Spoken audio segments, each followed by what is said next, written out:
Hello everybody, today I'm gonna go a little more obscure with a 3D platformer all about colors. It's the Blob.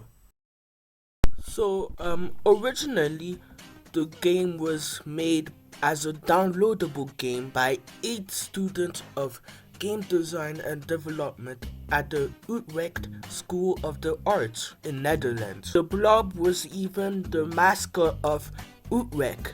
THQ noticed the game and were very impressed, acquiring the rights and ultimately using the Dutch name instead of the Blob, which was what it was known as everywhere else. So, what is this game about? Well, it's about a team of color freedom fighting fighters, fighting for color and justice, mostly color, composed of Biff, Reggie, Zip, Artie, Professor, and of course, the main star himself, the Blob, stopping the ink blots led by Comrade Black to turn the radiance into gradients. I see what you did there. But yeah, that's the gist of it. And you do get these cutscenes which are very entertaining, but that's pretty much all there is. At first, it seems like a typical 3D platformer, and it kinda is, but there's a twist. You see, during the start of every level, you start out without any color, right until you find those tiny walking things with a specific color. You can easily smash them and gain that specific color, but you can also just as easily accidentally end up in a pit of ink. While it really costs you a life, it will drain the current amount of color you have until 0, meaning you gotta scooter to the nearest water. That can be annoying. Water can be very helpful, but it can also be your enemy because you can accidentally fall into it. When you have color, that can get really annoying. But yeah, when you have color, you essentially go touchy on buildings and objects to essentially bring them back to life. And a neat detail I really like about this game is the fact that whenever you move around with color, you leave around a trail of said color. Even with ink, you still leave a trail. That's neat. That's awesome. They didn't have to do it, but they did it anyway, and that shows dedication. You have a sorta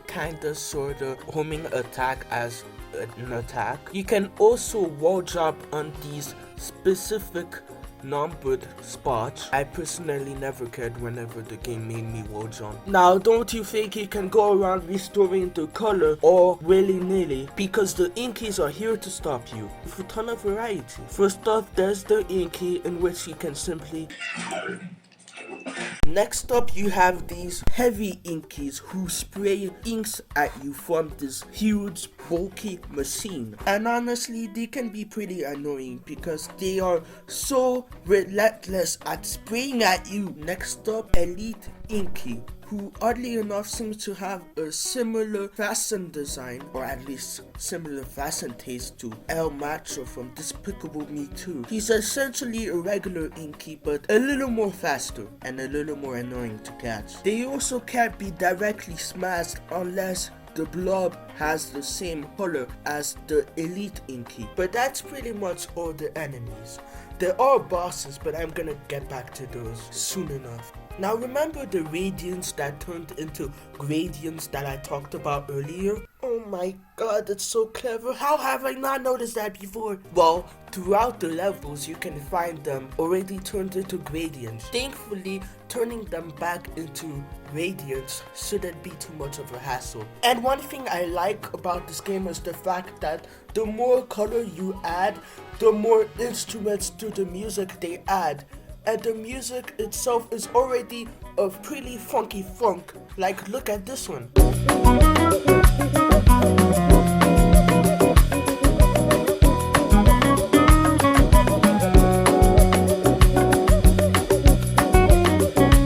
Oh my god, it's so catchy! Throughout the game, you'll get challenges from your allies, whether it be paint a certain amount of objects in a specific color, kill all the inkies, or even juicing up a certain building. These are usually optional to get something like more time, and they are fine and serviceable. Speaking of time, this game is timed. If you run out of time, you restart the entire level over again. Sometimes that can happen, but for the most part, the game gives away bonus time like candy, making the whole thing feel pointless. You can get a transform engine by either completing most of the missions and completing the level. There's a detail I totally forgot about that I really like. It involves how much paint you have. The more you have, the bigger the blob is. Although there is almost one I forgot to mention. The turret inky. They got this huge turret machine that shoots ink, and yeah, they can be annoying. They are way faster than their heavy inky too, so that makes them a little more annoying. More enemies also come in tanks. But as for the presents in the game, they surprisingly don't show up a lot. The most you'll see are usually the regular inkies, which honestly surprised me a lot looking back at this game. But I did mention the bosses earlier, so let's talk about that. And actually, I say bosses, but there's only really one boss, and it's near the end. A giant inky robot mech thing that resembles Comrade Black a lot. Really shows the little bugger is a narcissist. This fight is a little jarring because prior to this point there weren't any bosses, like at all. But as for the fight itself, you do what you did in the regular levels, that is, paint a certain object a certain color. Sometimes he shoots ink at you, though a lot slower than the previous enemies who shot inks. You finish him off and he's just kinda stuck in there. The color is restored, the world is saved, the end. God, I love this game. Sure, there may be a few errors, a few mistakes, a few things that didn't work quite so well, but overall, I still love this little gem. Alright, so, with that said, here's the start to the Blob Marathon. Next time we'll be taking a look at the Blob 2, but not the one you were expecting. See you guys next time of the Blob 2. Now before I continue, you might be wondering, wait a minute, wasn't there a DS version of the Blob 1? Well, there was. Well, unfortunately that version got cancelled. Why? Because the developer who were developing the game actually went bankrupt, which is a shame.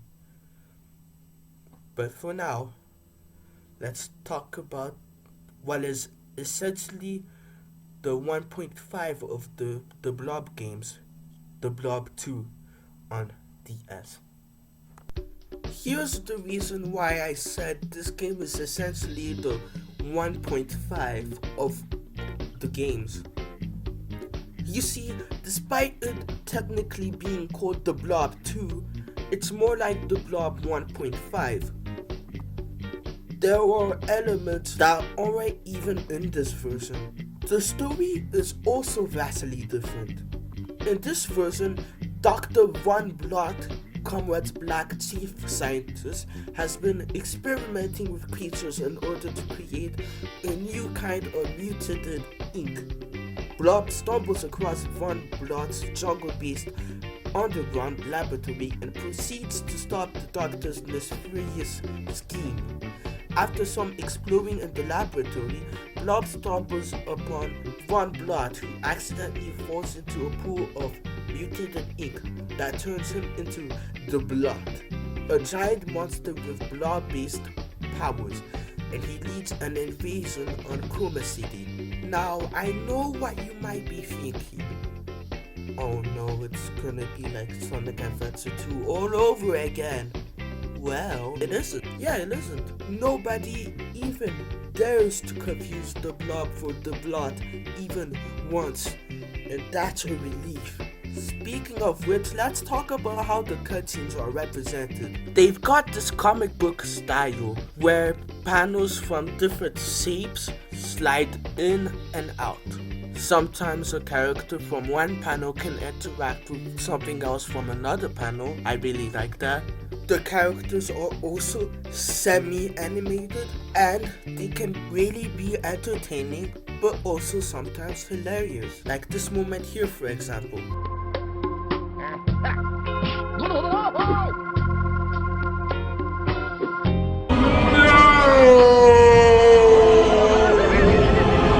But enough of that, let's talk about the gameplay. Now, you might have seen a prototype of the cancelled DS version of the first game, where that one was actually 3D, complete with the same objective, and even leaving a trail of whatever color you had, like in the console version. But here in the Blob 2, it's been made into a 2D platformer. You still color things whenever you walk on them, but now the walls also get colored to make it easier to see which one you colored. The gradients are also once again present, needed to be converted into gradients. But this time it's clear that the level structure is now start to end rather than just coloring the entire level and then exiting.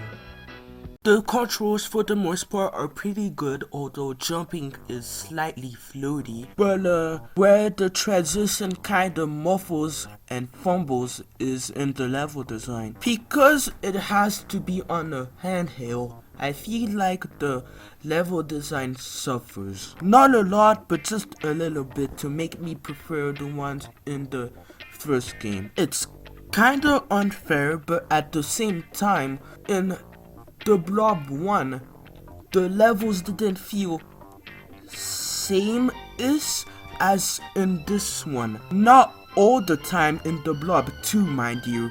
In fact, some levels can actually be pretty creative, but it can also feel pretty noticeable. Now, as for the music, it's DS, it's Bitcrust, but it still sounds pretty good, even if it is Bitcrust as heck.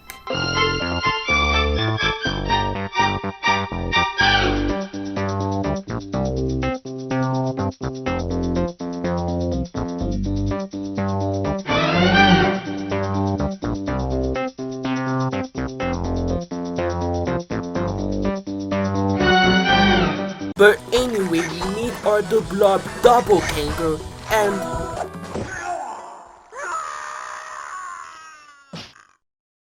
he's pretty pathetic. The Blood then wakes up and is then revealed that he is attached to a mighty rocky ship blasted away to never be seen ever again.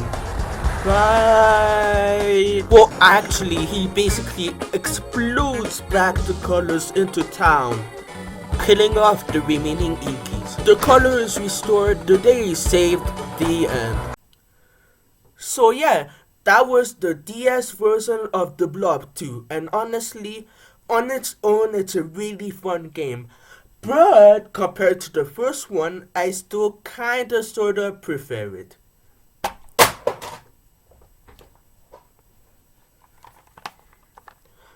And ooh, looks like we have the Blob 2 to look forward to. See you guys next time in the Blob Marathon. 2 on consoles. It's about time I got to this one. So without any further ado, here's my review of the Blob 2 console edition.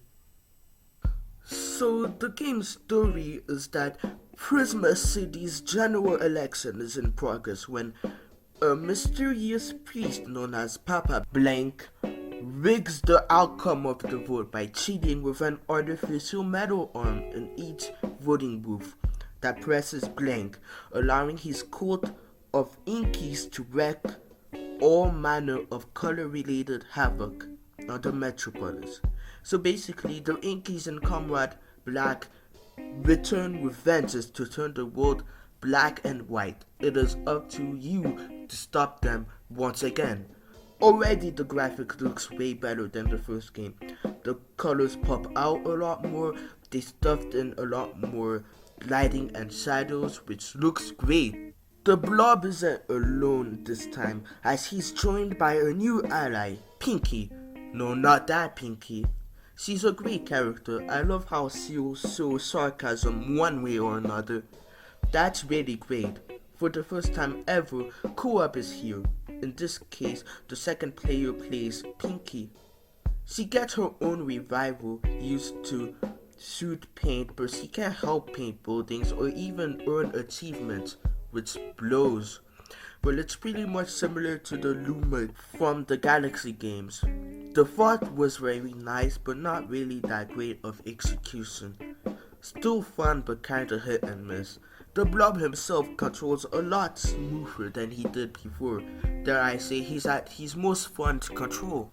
The enemies from the first game return with a bunch of new faces. Blanks, a bunch of prismen brainwashed to have a religious love for black and white. Like leech bots, they last onto you, but unlike leech bots, they don't drain your color.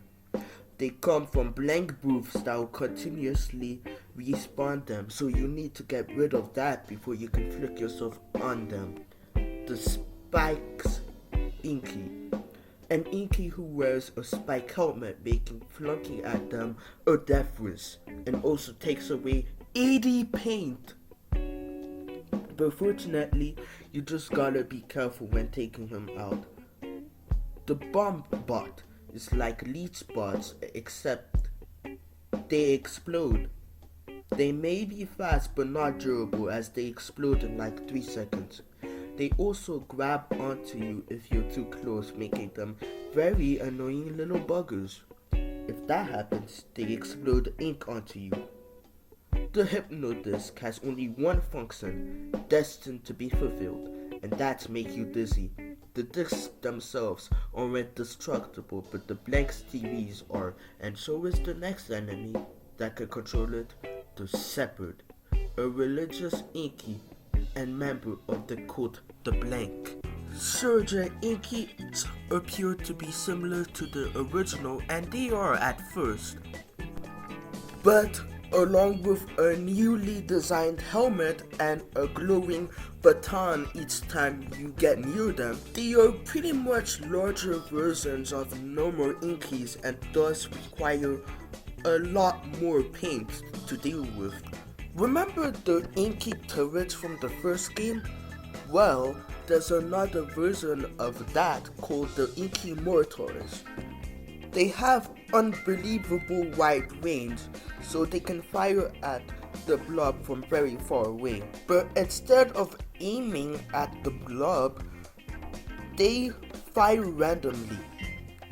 Because of this, warning markers always appear on the ground to show you where the mortars is firing, since the inks they fire always seem to come from the sky. And that's honestly all the villains. For as little as there were combat in the first game, and even then there's still very little in this game, I think it's very well done that they at least bother to have more variety so that it doesn't get stale. The cutscenes return from the first game, and they are just as delightfully entertaining and funny as the original. Dare I see it? Even more. The Blobs has the same moves as ever, well, except for the Z jumping thing. That seems to be absent in this game, which I wasn't too impressed by in the first game anyway, so it doesn't bother me. Along with co-op, there's multiplayer.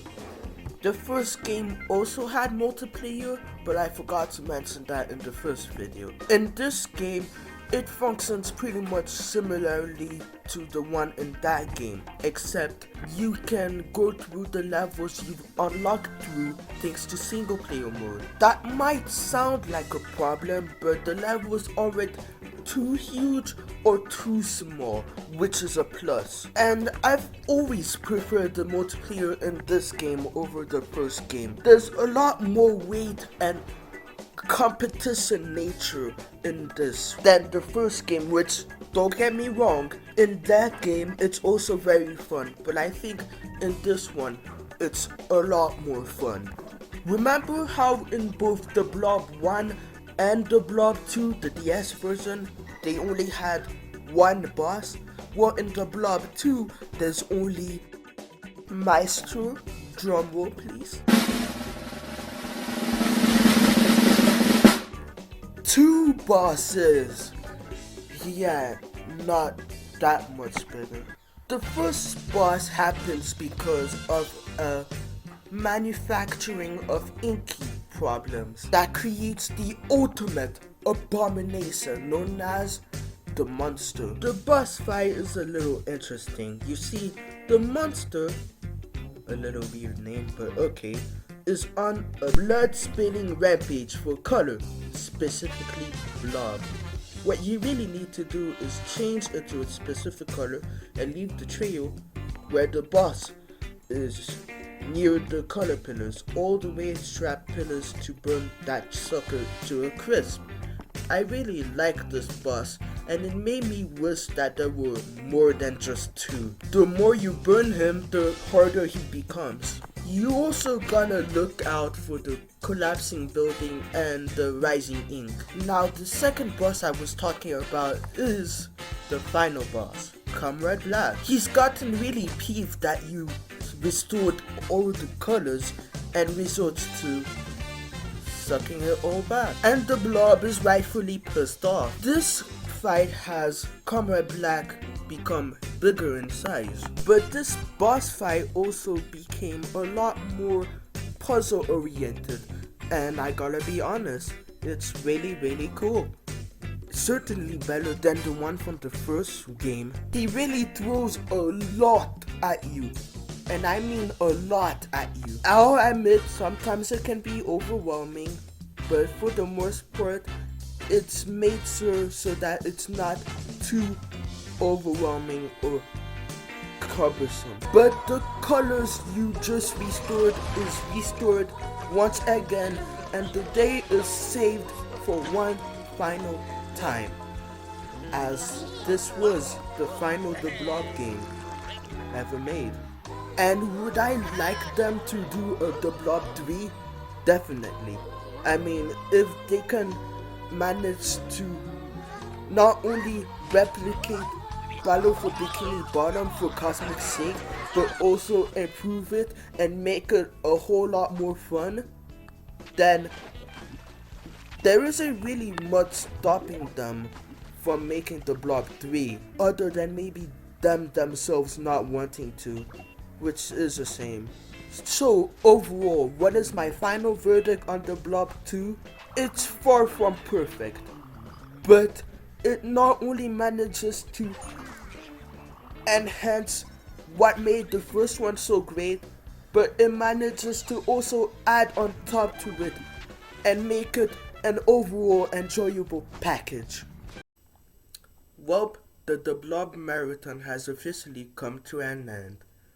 You know, doing this really reminded me of how much I had fun with all 3 of these when I was a kid. But I'll catch you guys later, but for now, I'ma be vibing.